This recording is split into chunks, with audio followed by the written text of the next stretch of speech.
to another episode of God Built This Podcast. I'm your host, Maxine, and we're on episode 188. I am so resilient. I'm just going to say that. I feel like just job applications and like putting myself out there and proving my worth and writing these just detailed and distinctive cover letters and reminding myself I am worthy to obtain this position. I am worthy. Just calling that out and getting rejected.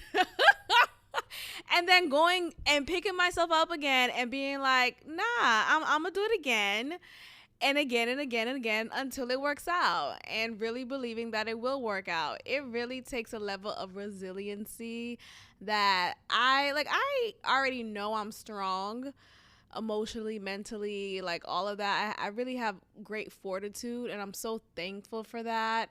God built this. But, it's just, I think, job applications and just the process of it all is really a humbling experience. And I feel like I'm already humble. Like I'm already someone who value humility, maybe too much.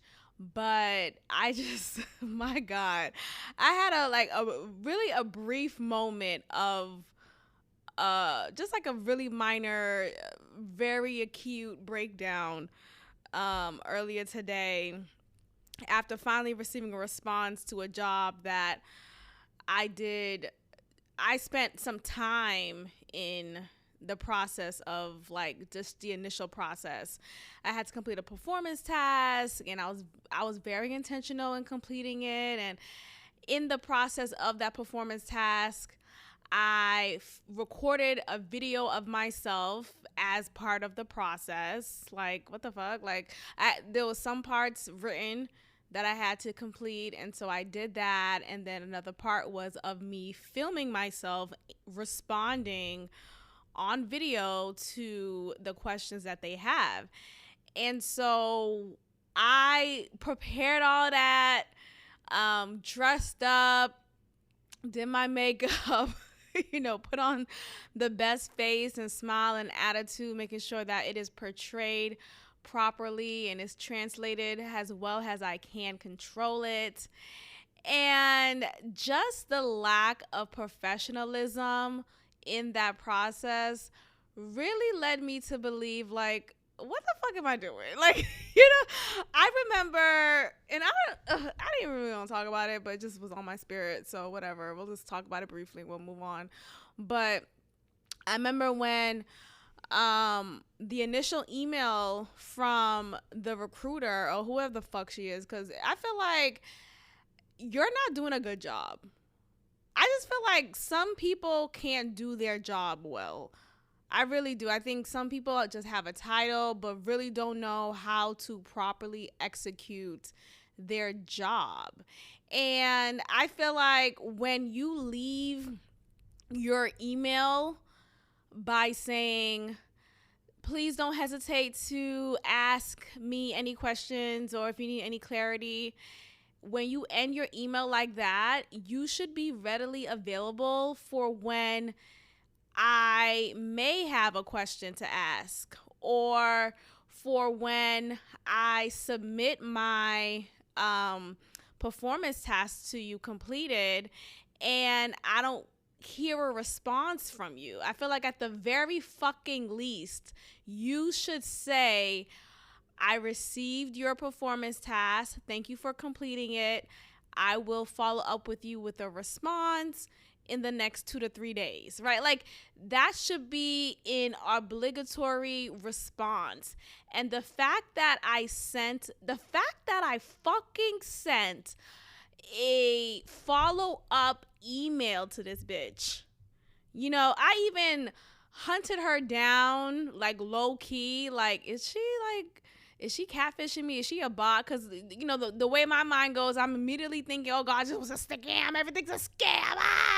I've been scammed. But no, it wasn't a scam, because I learned that with like certain job applications that are fraudulent, The one of the key signs in it being a scam is that they will be so quick to hire you and offer you the position.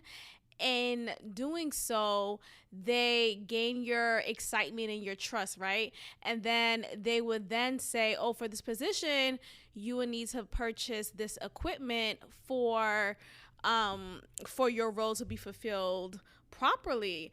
And here's the stipend for your purchase of the equipment. Just provide me with your routing number, your account number, or I'm going to send you a check in the mail, or however is more modernized version of that. But that is more of the telltale sign that something is sketchy here, because why are you so quick to offer me a position and so quick to ask for my account number and routing number? And that's not a question that I should be receiving from the recruiter. That should be information directed to the human resource department. So anyway, that's what I learned is a telltale sign of what a fraudulent scammer ass job certain jobs could be. So with this one though, I don't believe it was.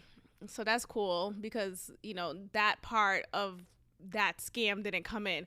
But just the fact that when I submitted what was required for me to submit, and I did not receive a receipt email, that receipt email, like I said earlier, of, hey, just to letting me know that you received what you asked of me.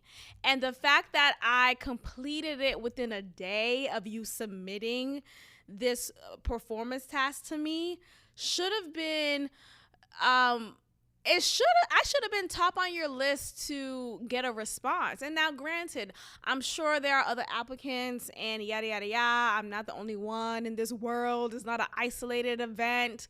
I get that, but I still feel at the very least you should fucking respond with the receipt. And just the fact that that did not happen, and the deadline to submitting the performance task is or has come, or is close to have arrived, and I still haven't received any response from you, and I decided to send a follow-up email to your ass just for you to not respond to that either. It, honestly, I was just so turned off by it that I was thinking to myself, I'm just gonna wash my hands with this job, or this idea of this job, and move on, because naturally I'm already applying to other positions anyway, so it's not like I'm putting all my eggs in this basket. But it was just, I like to just claim a position when I submit my application and just think positively about it.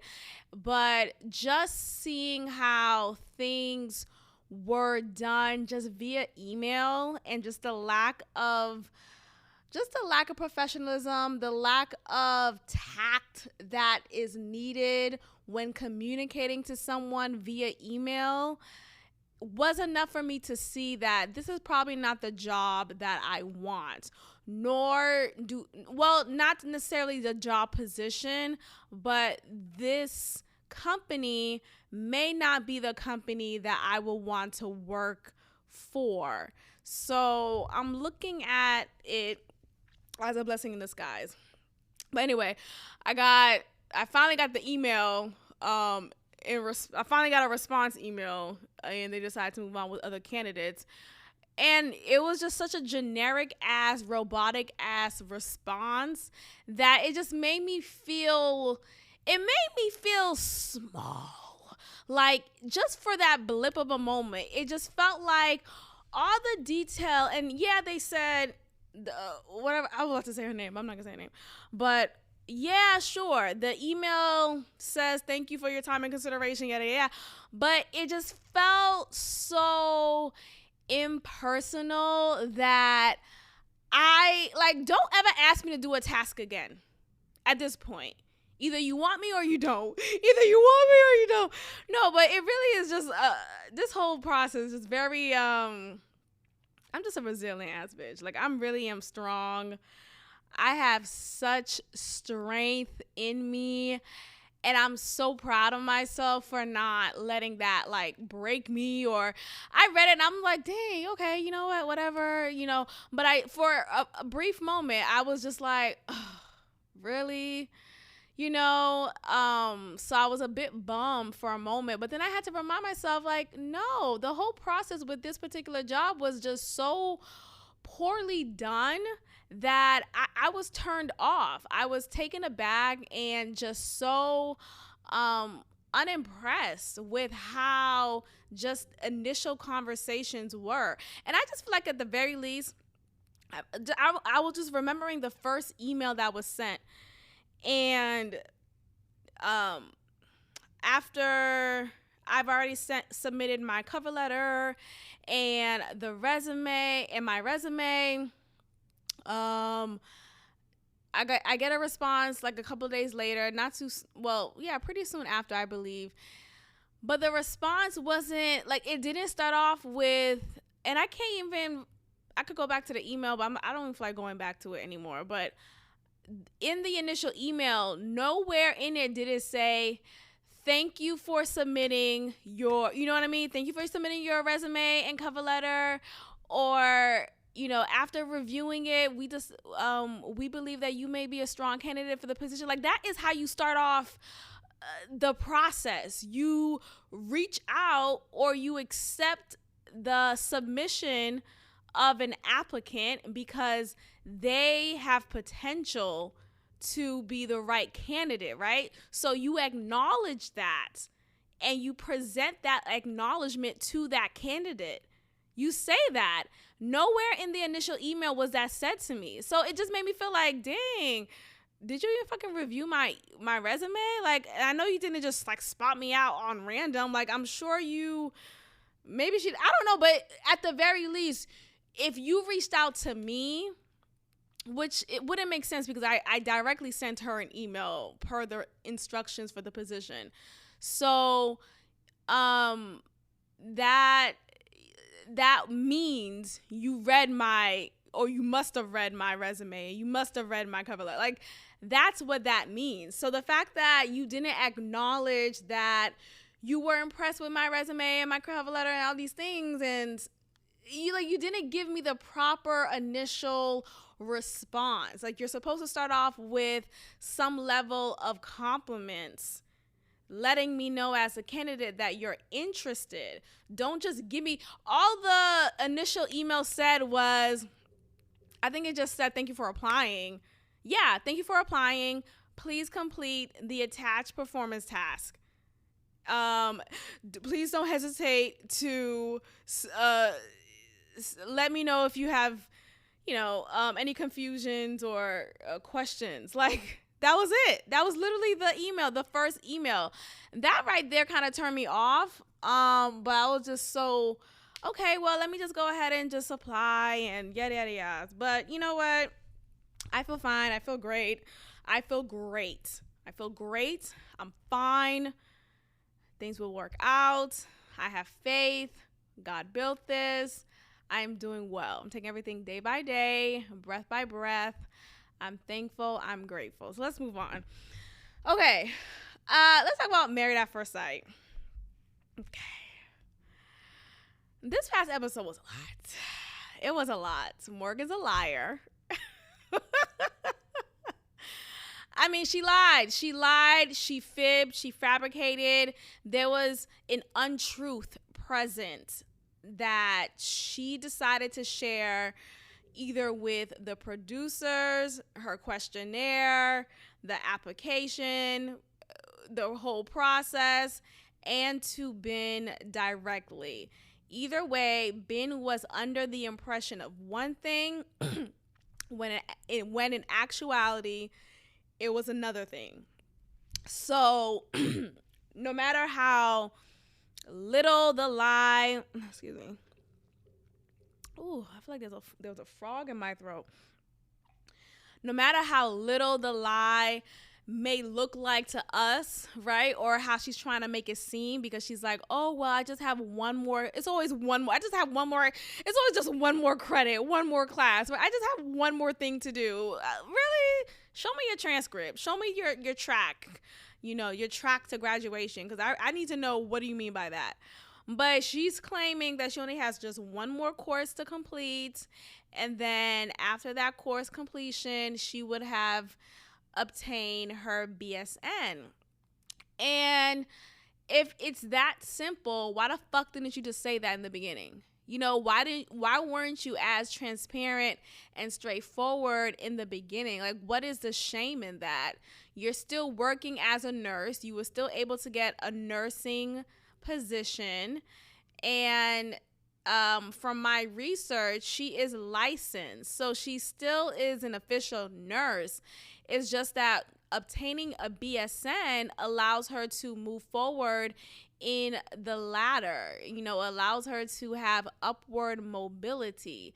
So I think the fact that she decided to make it seem like she's already there when she's not yet was just poor taste. And considering that Ben has had a girlfriend in the past whom cheated on him and just lied, it was dishonest, this was maybe triggering for him. And I feel like Morgan playing this victim role of, you broke my trust and I can't repair trust after this and I'm going to walk away. Look, Ben shouldn't have opened his mouth, right? But then again, I just feel like he's on a show just like she is, and he has to have these separate scenes and hang out with the guys and, the fellow husbands.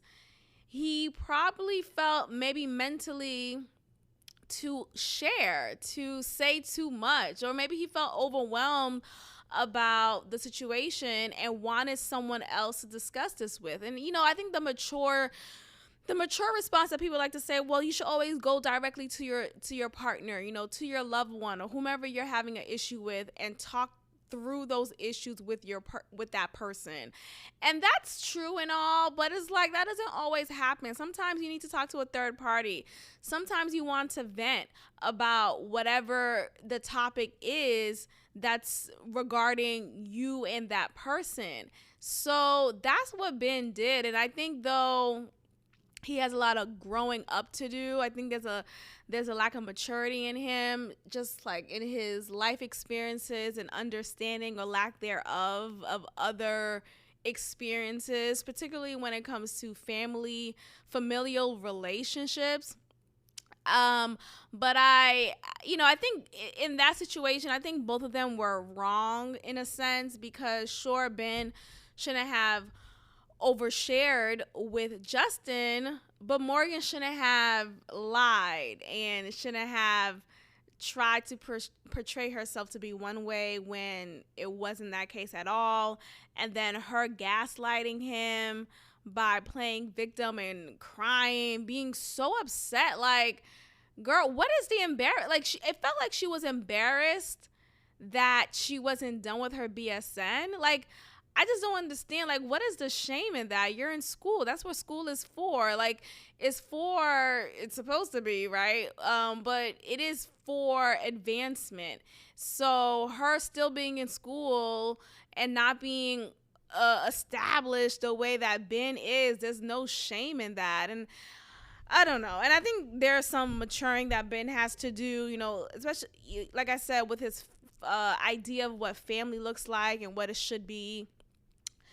And as well as his idea of like financial stability. Like, not everyone is going to be easily able or privileged enough to be in a position of financial freedom. And some people are en route to that, while others are not there yet, and that's okay. And there should be a middle ground to understand that, right? Like, Ben should not feel so turned off by Morgan's not being in that same financial landscape as he is.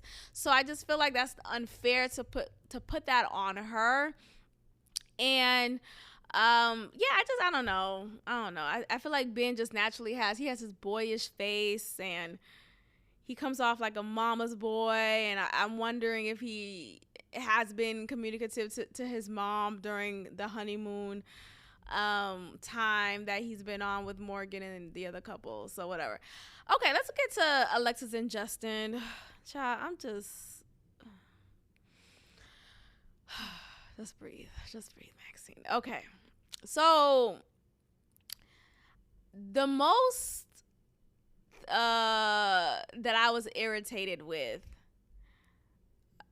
in this episode was in the scene between Alexis and Justin, and they're in their bathroom at the hotel.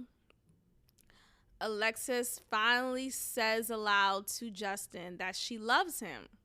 She's like, I love you. Or maybe she said, I'm in love with you. But I think she said either or, like interchangeably. And Justin, this is finally his first time hearing it. He's been telling her he loves her already. And he was, of course, happy, ecstatic rather, to finally hearing Alexis tell him that he loves her, or that she loves him. And in response to that, he's asking her to say it again. Say it again? Wait, what did you say? Say it again? And, she's going back and forth because she's not this, like, emotionally vulnerable person. But she eventually says it again. And he's like, you love me? You love me? Oh, you love me? Why you love me? I think he actually asked her that. Why you love me? I think he may have asked that. Either way, he kept on asking her to say it again. He kept on asking her to say it again. And that right there, if that's not a sign of insecurity.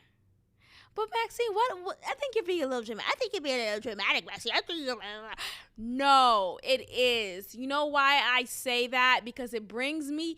It's all about me. No, it's all about me. No, but that is a sign of insecurity. The reason why I say that is, I think when people are so like desperate for you to repeat something again, particularly I love you, say it again, or, why do you love me? Tell me why you love me.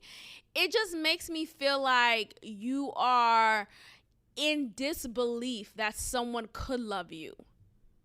Okay? It makes me feel like you just cannot believe that you could love me, that you could love me back. Like, oh my gosh, did you really just say that? Like, you're such in shock. And I just remember being younger and feeling like that. Like when guys would tell me that they like me back, or love me back, I will always respond in a Justin-ass way. Like, you do? You just say it again. Do you love me? Wait, what did you say? It's like, what? And like me being, and I really thank God for growth. I thank God for emotional stability and just wellness and health and my relationship with him, because I am never going to do that again. And I haven't done that in a long, long time. And I'm so grateful for that, because what the fuck? Of course you love me. No, and that's dead ass, and not to like toot my own horn, beep. It's really not to do that, but I want everyone to have that same feeling about themselves, okay? So I'm sharing this out loud so that you can be inspired, if you're not there yet, to be there, to be where I'm at, okay? And I'm saying this humbly, I really am. But seriously, don't ever ask a man, do you love me? Are you sure you love me? Could you say it again? Wait, what did you say? You said you love me? What? Of course he loves you. You are lovable. You are to be loved. There's nothing about you that shouldn't be loved. You know what I mean? Like, of course, the fuck you do love me. Yes, you do. Hello?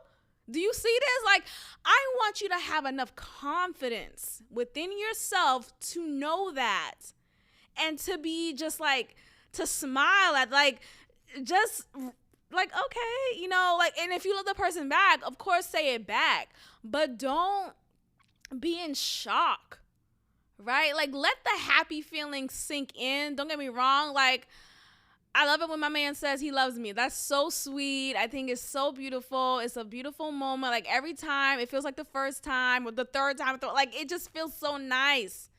And I know that his words mean what they mean. Like, it's genuine. It's not falling flat. So that's great.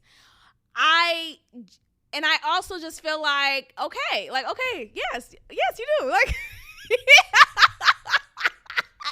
I'm trying to sound humble, but I feel like I'm not coming off humble. No, but I just feel like you shouldn't. I just don't advocate asking, why do you love me? It's nice to hear, like, let that come naturally, right? You know, like, if you're complimenting me, right, like, oh, I think you're just such a nice person, something about, like, I love how, you know, strong you are, or I love how you just know how to just, you know, make me feel good. I don't know, like, whatever the fucking compliment is. I want you to just flow with it. Just flow in your compliment tour. Just flow in it. I don't want to ask you inquisitive questions about why. Wait, how do you feel this way? What? Like, I'm not asking you questions. Just let me know. Just let me know. And I just feel like asking questions come off like you're insecure. It comes off like you just can't believe one could love you. You know, it comes off like you're just in shock. And look, you know, I think Justin may have his share of insecurities. I understand. Who doesn't, right? You know, we all have maybe our level of insecurities. Some may have more than others, but I just, that whole scene made me cringe. I was so irritated because I just feel like once you reach a point in your, like, confidence journey, I guess, I think you're always growing more confident, right? Like, I think there's always an opportunity to become more confident, humbly so still. And when you see someone demonstrating a lack of confidence and demonstrating in a way that is surrounding their self-worth, right? Because, you know, it could be, you may lack confidence in a skill, right? Like, oh, I'm not confident in playing guitar yet, but I'm taking classes and I'm being consistent and I'm practicing and yada, yada, yada. That's different, right?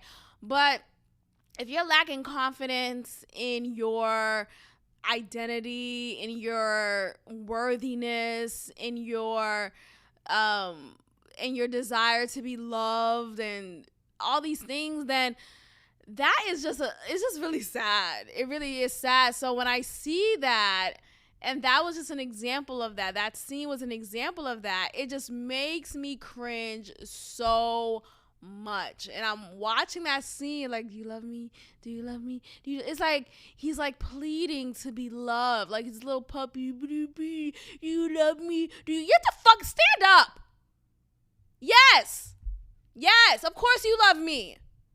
The fuck? Why wouldn't you? Do you know who I am? Do you know who I am? You should love me. Like, really? Yeah, and that's how I be feeling about these job applications. Like, the fuck? What do y'all mean you're moving on to other candidates? Do you know who I am?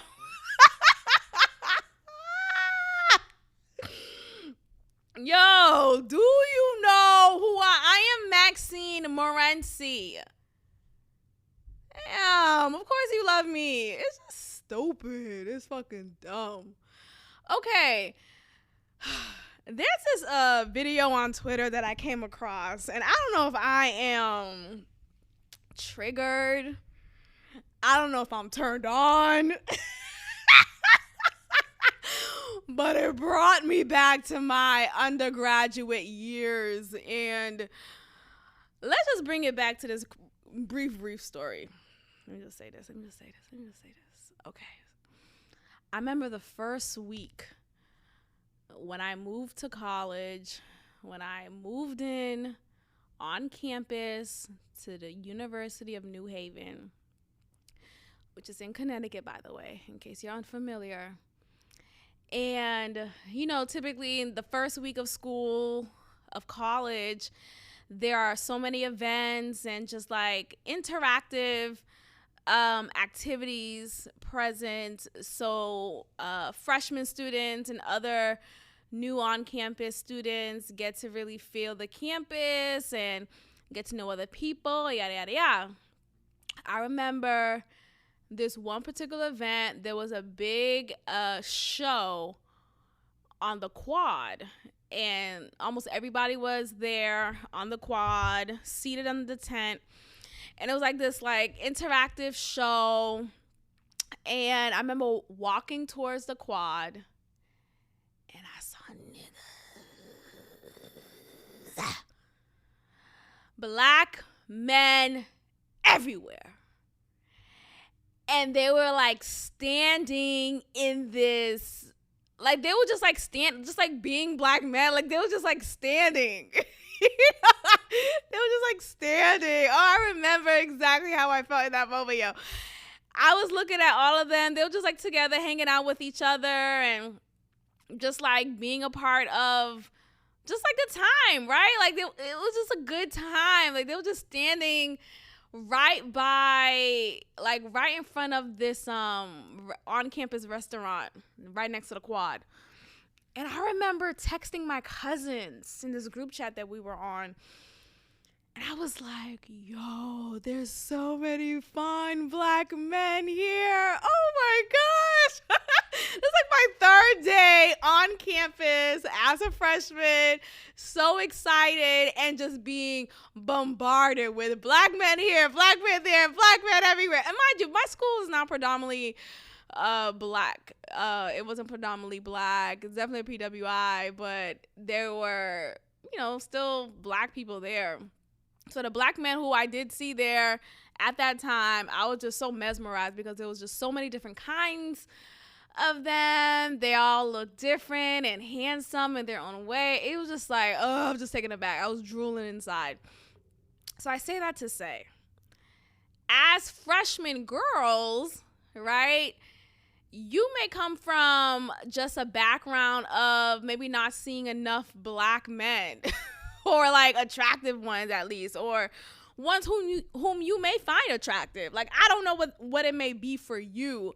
Or you may live in a privileged environment in which the people who you grew up with were just that. You probably weren't exposed to different types of people, or you probably didn't have the opportunities to get to know other people and to go to different parties and have sleepovers or stuff like that. I didn't really grow up with that opportunity to really make outside friends. The people who I grew up with were the people who I always knew for many, many years. And of course, I knew, I have friends in high school, but it was just a high school thing. I didn't go over their house. We wasn't going to parties together. No, my church family were the friends I grew up with, essentially. And so that was it. So finally having the opportunity to live on campus and meet different people and see so many black men and just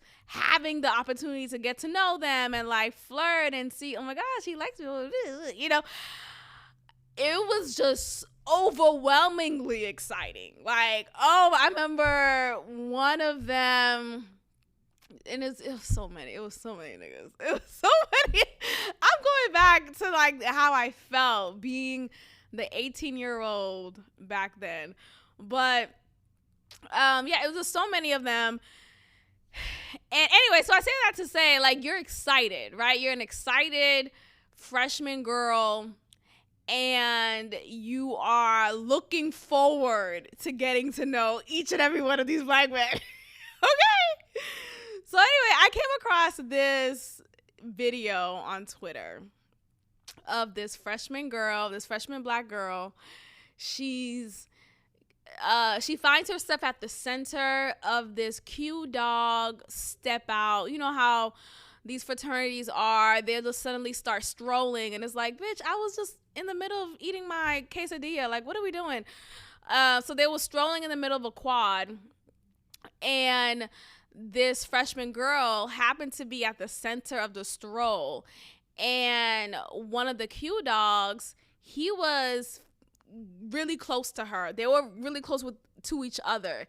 She's looking at him seductively, and so is he. Like the feeling is mutual, okay? It's not this one-sided thing.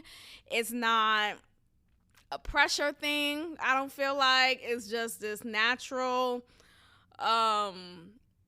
just attraction that you could see obviously between them. There's a crowd of people around them because, again, I think it's like a show out of strolls. I think people were crowding around them already because they knew that the Q dogs were going to stroll. So the Q dogs are Omega Psi Phi, part of the Divine Nine fraternity. So anyway, the guy, he then, well, no, actually, if I looked at the video a couple times because it was actually very, okay, it kind of turned me on real quick. But it looked like the way that her head tilted, it looked like she made the first move in kissing him. And of course, he received it and reciprocated. But anyway, it was like this nasty old kiss, like tongue out, just like really digging in to, like, he was in her throat, okay, to say the very least. And he's a strong man, of course.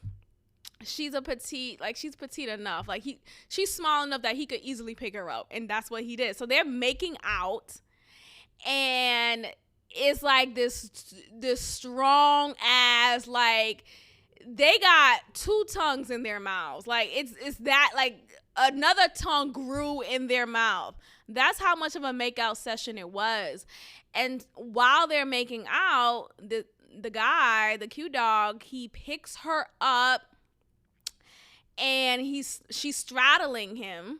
So that's how the pickup is looking like. She's being straddled, or she's straddling him, because she's very much in control and very much into it as well. Again, it's a mutual thing. And he then positions her upward and is to the position of her pussy. She's wearing jeans, so her pussy is facing his face, and he's like motioning as if he's eating her out, which obviously he isn't, since she has on jeans. There's a barrier.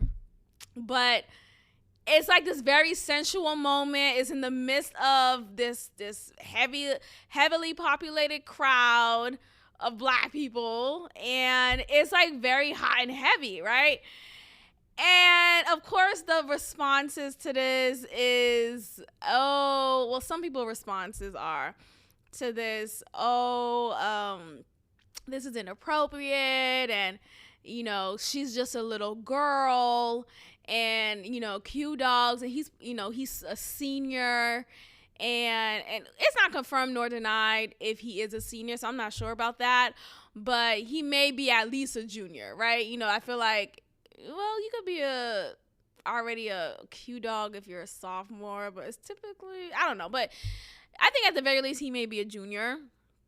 And so they're saying that he's probably like, 21, 22, 23, and she's 17, or even 18 or 19, and is inappropriate because there's this like predatory vibe that takes place between a senior searching and conquering a freshman girl. And look, I do get that argument. I really do understand. I know some of you may be like, sucking your teeth like, come on. I get that. I get that too because I hate being so quick to acquiesce to this PC ass culture that we're in. But I do understand that because I do remember my freshman year, we had this social online platform that united freshman students into just like the culture or whatever. And there was one of the guys there who was 2 years older than me, so he had to have been a junior at that time, and he was like very quick to message me, and come to find out soon after he messaged a couple of other freshman girls, and he would try to make you feel special and compliment you and say sexy things to you. And apparently he did that to other girls at the same time, other freshman girls particularly. And looking back at it, and not even looking back at it, I remember at that time I felt like, and thankfully we never hooked up.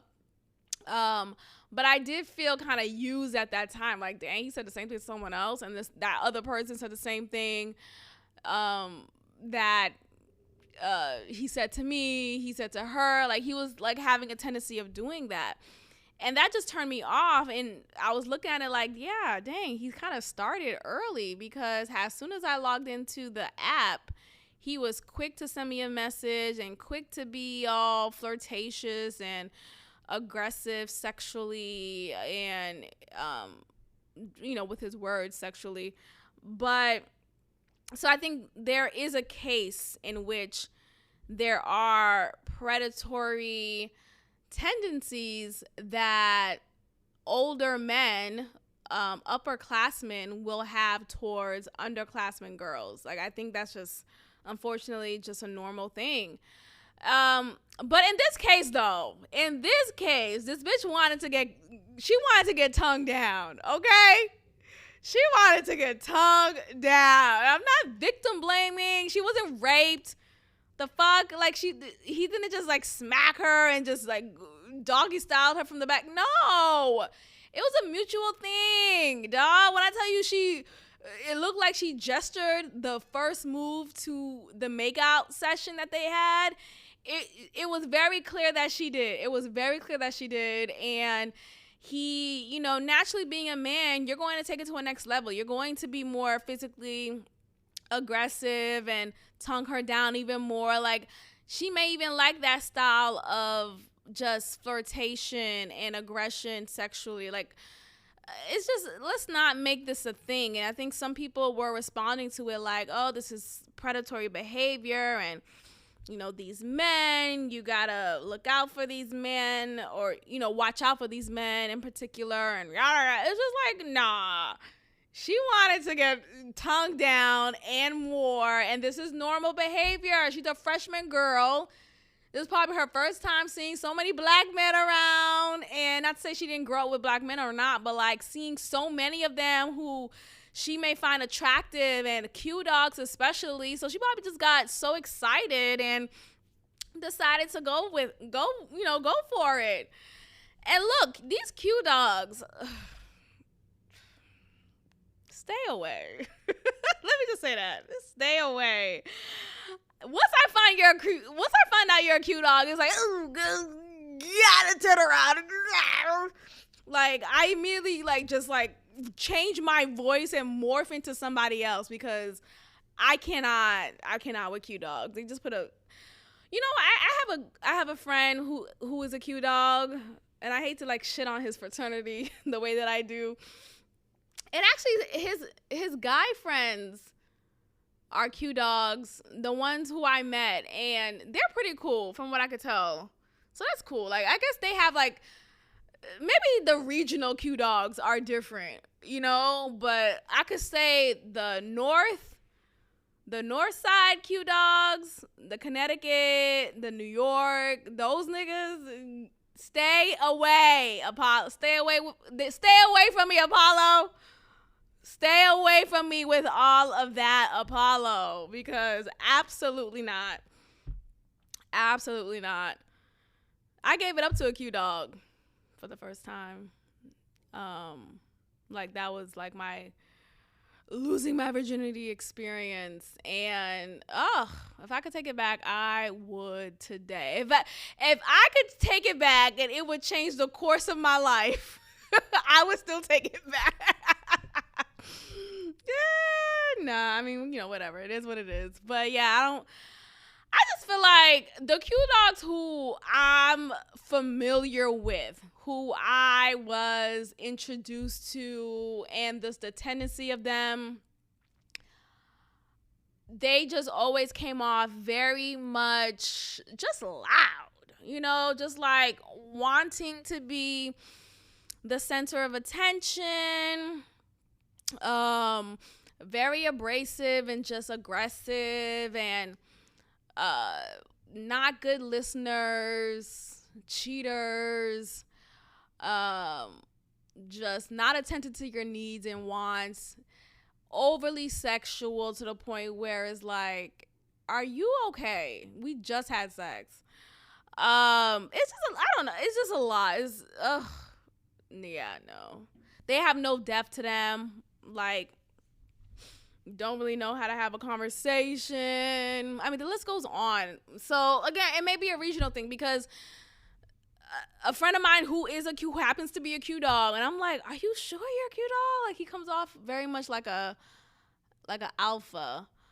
But no, he's a Q dog, and ever since being friends with him, my perception of Q dog has skewed just a little, because he's a good guy. So that's cool. But yeah, nah. Anyway, she wants to get tongued down. Let's not make this a whole like she was being predatory against. Like, let's calm down with all of that. Okay, so it has been confirmed that Nicole Linton, the woman who drove that Mercedes and crashed it into several cars, killing the lives of 6 people, including a woman who was pregnant and a small child. Oh, just a devastating story. It is confirmed that she has had deteriorating mental health prior to the crash. And apparently she has, like I said, I think I said it in the last episode, that there is a history of her having several car crashes prior to this. And she is not new to just reckless, erratic, dangerous behavior that resulted into just her harming herself and putting other people at risk. So let me go ahead and read this article that I came across, because I thought it was very, very interesting. So the driver suspected of causing a fiery crash that killed 5 people, including a pregnant woman near Los Angeles, was suffering from worsening mental health problems and had been involuntarily committed for psychiatric treatment, prosecutors said Monday, while seeking to deny her pretrial release. Let's see. I want to see exactly what these deteriorating mental health reasons are, like what happened. So the defense has disclosed a number of prior incidents which appear to be increasing in severity, ranging from the defendant jumping on police cars to jumping out of apartment windows. The defense indicates Linton has been subject to involuntary commitments on several occasions and has hurt herself more than once. Linton's extremely reckless conduct combined with her mental health struggles means she should be held without bail. Now, it's been reported extensively, and it's not true, who represents Linton told the Times.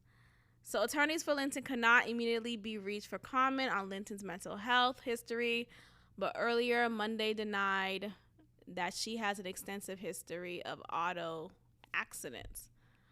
So is that a denial? It's been reported extensively and it's not true. Okay, well, I guess they're trying to prove that she does have an extensive history of auto accidents, yet the prosecutor is trying to say differently. Yeah, so we'll see if her bail hearing will be in accordance to what her attorney wants, which is to have her have no bail, to be held without bail. Should she be held without bail? I don't know.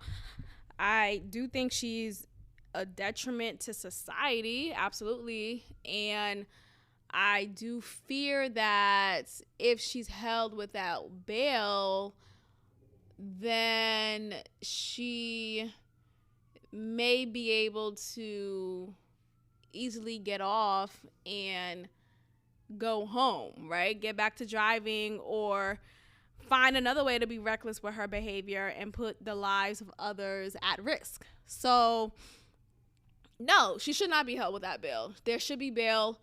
Now, determining how much the bail should be, that's a different conversation, but I don't think she should be held without bail. I think there should be some psychiatric treatment done in addition to prison time served. Like, I think two things can still be true and can still be presented to her. Like, I don't feel like her not receiving mental health aid should result to her just going to jail. Like, I think, she should get both. Because lives were lost. And sure, she wasn't in the right state of mind. It's still a consequence. And it's very unfortunate. I mean, it's beyond unfortunate, right? It's devastating. I just feel sorry for just the whole situation. It's terrifying news. So I think she should still be prosecuted accordingly. And there should still be help provided to her for her mental health, because it's terrifying. Like, what in the world is wrong with her mental health that she has a history of reckless behavior? And how in the world was she able to drive and have a license, an active license, and have a career of a nurse? Like, just think about all the patients that she has taken care of. Were there any reports against her because of possible negligence, of just poor bedside manner? Like, what does that even mean? Like, does she have the type of poor mental health where she's still able to compartmentalize it and not let it interfere with her job? Like, that, and what type of mental health is that? Like, what type of poor mental health is that? Because that makes me wonder, are you mentally ill, or do you know how to play the system? Or is there a level of mental illness that you can compartmentalize and control well enough so that it doesn't interfere with your livelihood? Like, what does that even mean? So I just think overall there is just this, I think this is a lack of consistency here, because to be that mentally ill and to have had so much history presenting that mental illness, how in the world are you able to have a job as a nurse for as long as you have? What is that? That doesn't even make any sense to me. And to have a traveling nurse position too, like, you're able to have the privilege of being a traveling nurse, making as much money as you do with that position, and no one has reported you as being an ill-fit nurse. I don't know. It just doesn't make any sense to me. So, child, I just, you know, it's disturbing. Oh, she's 37 years old. But I think she was a little bit younger. She's 37 years old. And she could face 90 years to life in prison if convicted of all charges. So, yikes. I never reported to you guys that, what's her name? Brittany Griner got sentenced to 9 years. And that's the sentence. Now, I don't know if it's like actually confirmed. And not sure if that is, not sure if that is the amount that she will serve. All in all, it's in a unfortunate situation. I do think I still stand with what I've been saying about it. Like, it's just poor decision making or lack thereof. Like, you should have known better. And it's just weed or hashish oil with whatever the fuck that is. It's illegal in this country.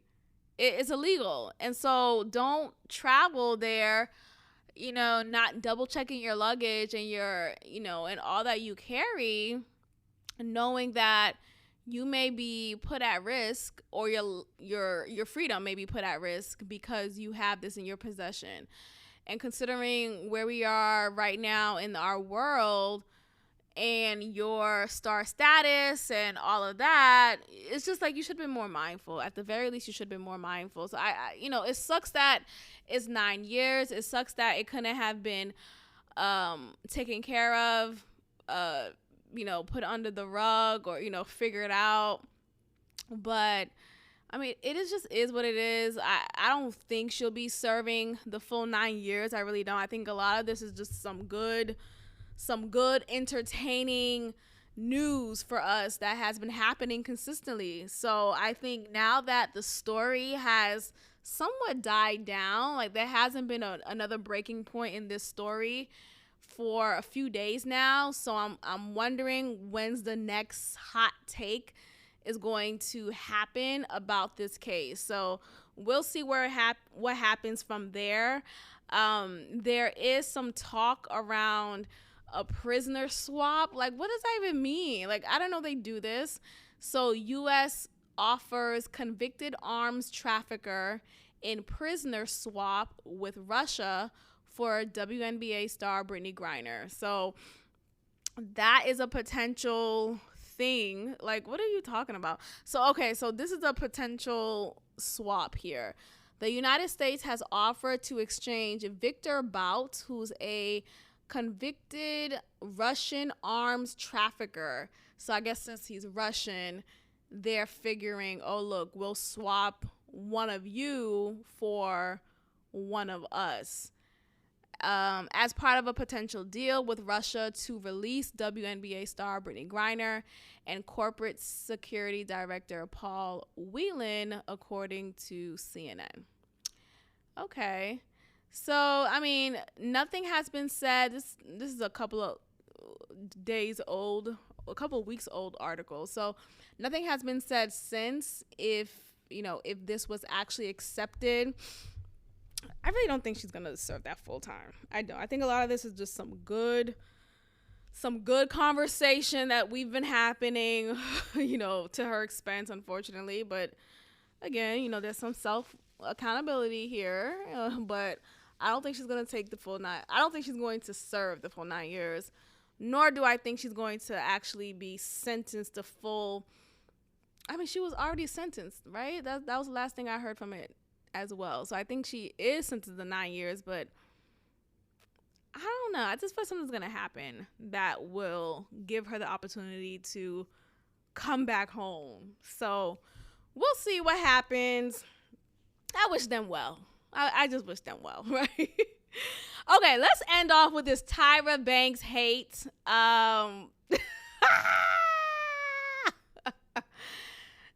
Banks is getting some overdue, very much deserved hate after all the years that she has traumatized little black girls while watching Model. America's Next Top Model. Okay, I used to watch the show religiously. Like, this was one of my shows growing up as an adolescent, as a pubescent. This was my show. And what's actually very damaging about the show is that you are adopting their ideologies of what beauty is. And if you don't come from a home that affirms your beauty and make you feel validated in your identity, then you're going to feel ugly if while watching the show they see someone who looks like you and say nasty things about their appearance, right? So it's actually pretty much of a damaging show. But it was a different time back then. This was the early 2000s, and you have people like Janice Dickinson who will call a size 4 girl fat, and you have just a line of other judges who would agree with that judgment. And just the modeling culture overall is just so toxic and just damaging. Like, it's just horrible. But anyway, there are these clips resurfacing from America's Next Top Model, and they're so cringeworthy. Oh my goodness. You just really look at Tyra Banks differently. And it's to the point where I wonder if Tyra Banks will have like a press conference response to this. Like, I apologize for the tone of my show, America's Next Top Model. And, I wonder if she will apologize years later, because there's so many different clips of her just being nasty to these women, to these young women who came on her show. One of the women here I wrote down, and this is one of many. Her name is Robin. She's from Memphis, Tennessee, this black woman. And she was considered to be plus size simply because although she had a slim upper body, it's her lower body that is more of the just the heavier side. And that's simply because she has ass, she has wide hips. And it's just funny now, this is a look that is more attractive. People will buy and risk their lives under the table to get this look that Robin had many years ago, 22 years ago at this point. And yet she was made to feel ugly and uncomfortable in her body. And she was so beautiful then too. Like, it wasn't like she was this ugly duckling. And no, like, she was beautiful then. She just had these wide hips that weren't even that wide. It's just like her body is natural for someone from the South, right? And it actually reminds me of that black woman from back in the day,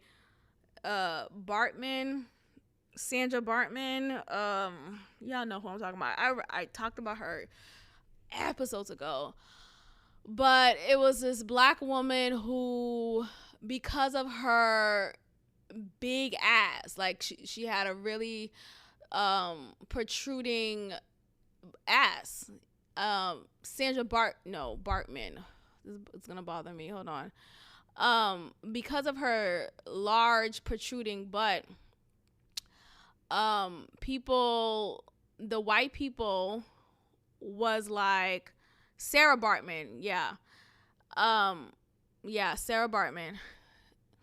Because of her large protruding butt, during this time, white people were seeing her as a freak show, and they sold her and had her participate in their circus shows.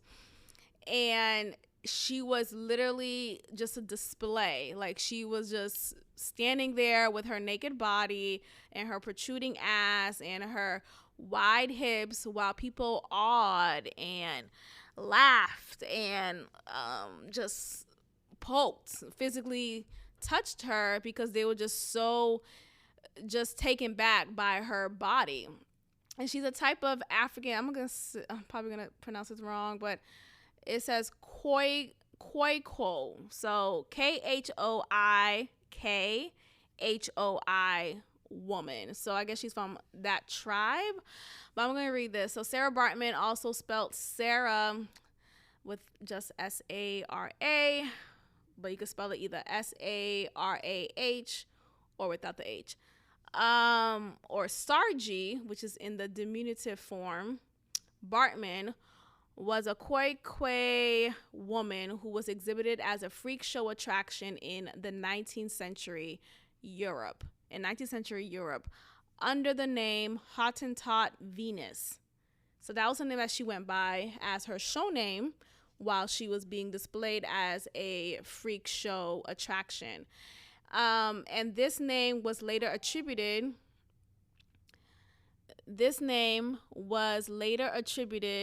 to at least one other woman similarly exhibited. The Hottentot was a colonial era term for the indigenous Khoikhoi, formerly known as it's hard for me to say that, people of the southwestern area of Africa. So she was seen as this like freak show, and so she was forced to participate in these circus events, and of course she had no other choice but to follow and do that. So I bring this up because you have women who look like that, to this day. And excuse me. And the fact that, Tyra Banks just completely just teared down the confidence of these women who came on the show with their natural selves and made them feel like shit, along with the other judges on the show. It's like, yeah, tear the fucking house down. Make Tyra Banks feel bad for this. And who knows if she even cares, but it's just so disturbing and like gross. So shout out to Tyra Banks. Shout out to America's Next Top Model. Shout out to the drag that Tyra Banks deserved for that show and what it represented and how it really just impacted the confidence of young black girls back then, myself included. I remember this one black girl. She was this dark-skinned black woman, full lips, wide nose, and she has like this beautiful chocolate almond skin.